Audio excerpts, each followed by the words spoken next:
I know you clicked on the video for the Marshmallow run, but there actually was a different challenge I did first that I'd like to show. If you're only interested in the Marshmallow run, you can skip to this timestamp on screen, or there should be a chapter marker in the description.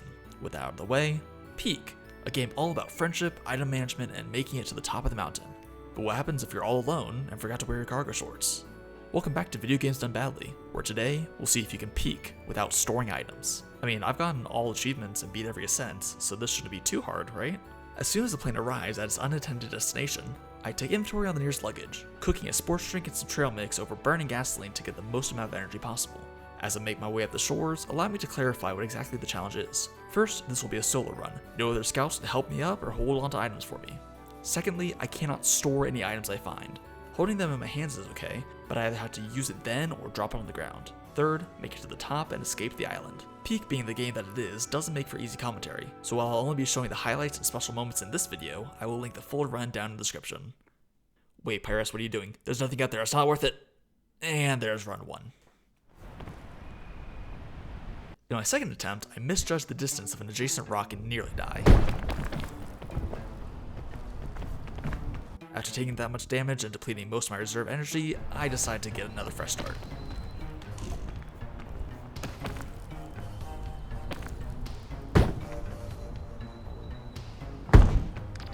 On the next attempt, I successfully make the jump that injured me before and press on, making it to the Alpine campfire. I always found Alpine the trickiest, and we'll see more examples later. I take a bit slower than I otherwise would, being sure to either have cover nearby or being patient and waiting out the cold, and use an energy drink for the final stretch. Caldera doesn't change too much when you can't store items, just wait for the cycles and run to the next rock. Walking into the kiln, I carry a marshmallow for as long as I can, since I don't know when the next food I get will be. Despite its intensity, the kiln is my favorite of the biomes in the game, even when I waste all my energy and take a bit of fall damage. Reassessing the situation, I plan out a new path, which doesn't work out, but I'm able to catch myself. In a desperate bid, I try to scale this rock, but it was too steep of a climb.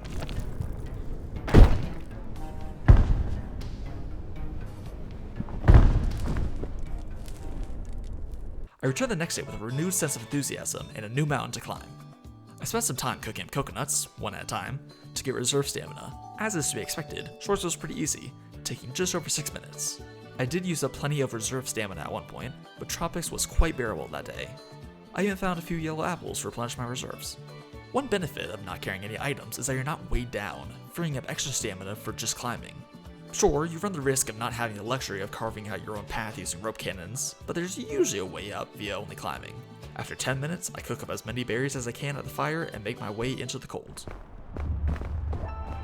There are a few test moments, making a risky jump, relying on some pre-placed handholds to make my way up, using all my excess stamina, but then there were some really scary moments. I had run out of stamina completely, but was able to smoothly slide down and avoid taking any damage. After eating a lollipop and galloping at the side, I also slid down.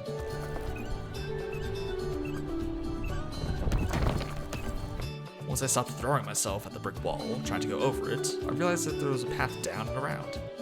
I had a slight fright with some geysers, but was able to get a chain launcher and make my way to a section with more places I could catch my breath while climbing. Having not fully read the patch notes, I was surprised to find that gnatberries were given an AoE effect. But after taking a moment to shake off the drowsiness, I pressed forward and upward.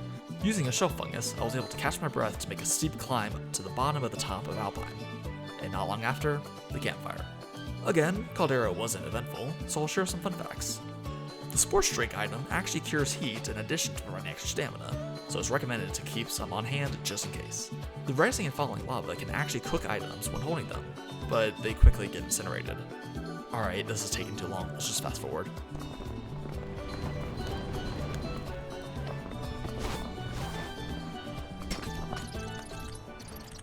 Alright, on to the kiln.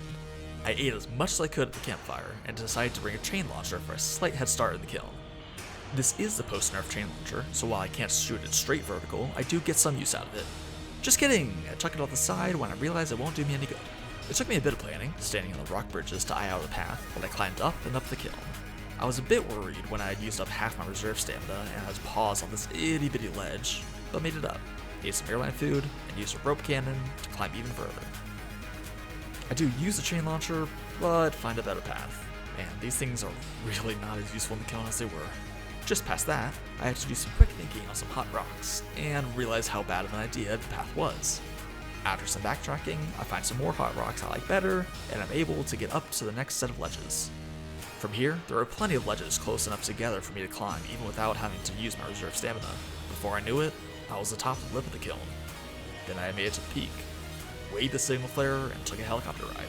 So is it possible to beat peak without holding on to any items? Yes. With the right mount and a good path, you can indeed beat peak solo with no pockets. But that wasn't enough for me. 4 attempts. It only took me 4 attempts to beat the challenge. I had to do something harder, more challenging, more restricting. I thought, what are the realistic minimum required items to beat the game? With the right path, you don't need to place down any equipment. Heck, that's even a base game achievement. The only thing that's truly required is food, but I needed to limit it so that it wasn't just a basic run. No gear, no berries, no luggage. I decided to find out, can you peak using only marshmallows? I was so eager to try this challenge that I gave it a shot on the same day I beat the previous one. Don't worry, spoiler alert, I do not make it that day. For this challenge, there was no point in waiting. I am off to the mountain as soon as my character opens her eyes. There are no marshmallows at the crash site, so I had to make my way up the shore with just my main stamina bar alone. With the nearest marshmallow out of reach above me and my hunger slowly growing, I can't afford to wait. Atop the shores, I savor my roasted marshmallow, clearing hunger and getting a bit of reserve stamina. I know I'll need it. In the tropics, I take some very unnecessary damage, and a tumble that goes surprisingly not that bad. Making my way back up to where I fell, I make my biggest mistake. Did you see it? Here, let me grab it. Yep, that's a tick. A very not marshmallow item. There goes the attempt. From that point on, I had to try to avoid touching grass at all costs. Much like real life. I'll spare you the babble and tell you that the second attempt of the day did not go well either, for a different reason.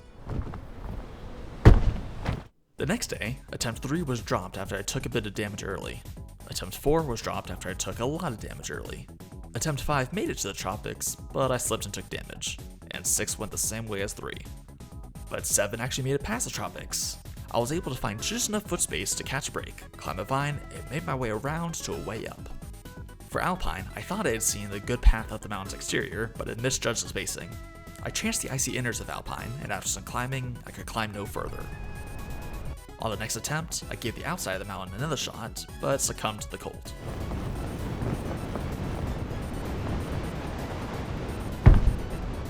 With the path more fleshed out in my mind, I was able to make it farther on attempt 9, but was met with a corner I just could not climb out of.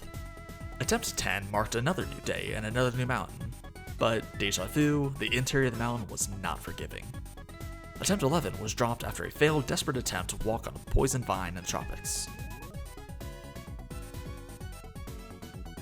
On attempt 12, a bush was detonated, sending me careening off the mountain, even though I was sure I gave it enough space. I finally made it back to my adversary on attempt 13, and Alpine was extra punishing. What I thought was a path up was actually its own disconnected spire, and making my way back down, how did I take that much damage? I gave a weak effort to climb the interior of the cave, but gave up soon thereafter. Armed with the knowledge of 13, I made better choices on 14, but didn't have enough of a flat surface to make the climb. When I make it back on attempt 16, I plummet like a rock. And end off the day on attempt 19 after falling into a crevice. Surely, the new mountain on attempt 20 would yield results, right? Well, let's see. As per usual, Shores was relatively straightforward and doable with no items. Run on sand, cross the bridge, climb rocks, and let's save the marshmallow for later. Tropics that day was pretty interesting. Not only was it the uncommon purple, but also a large segment was jutting out on the right, which I tried to climb about the halfway point, but couldn't. Glad there was not a tick in that bush. I did take some fall damage after being disappointed by a cave, but I pressed on since I learned that campfires regenerate health. It was a bit tight, but I found a path on the left edge of the mountain. From there, it was just a few small rock hurdles to climb over. Alpine, on day 2. Seems to be a pretty clear path on the right. Let's see if it... Let's try it. Nope. How about we... You done? Okay, anyway, Alpine. The campfire didn't heal me fully, but after the marshmallow, it should be enough to work with. I tried to start on the right, but the path was pushing me to the left. Oh, that was close. A few short climbs later, and I'm making my way back up on the right. I kept just barely having enough room to regain some stamina. Back out in the open. How is this not enough cover? At least after that, the mountain started to plateau off again.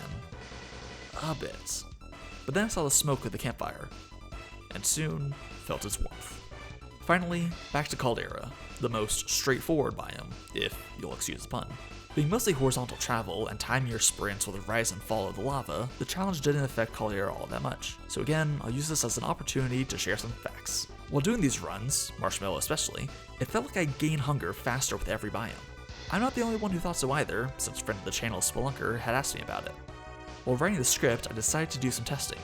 To get accurate numbers, I installed a mod to allow me to see the values of stamina. First off, every tick of hunger is 2.5 units out of the starting 100 points of stamina. At the shores, it took 50 seconds to gain every tick of hunger. Same with Tropics. Lost 2.5 points of stamina after 50 seconds. Standing at the start of the third biome, it took 50 seconds for hunger to proc. Staring out over Caldera, also 50 seconds. And in the kiln, it took exactly 50 seconds.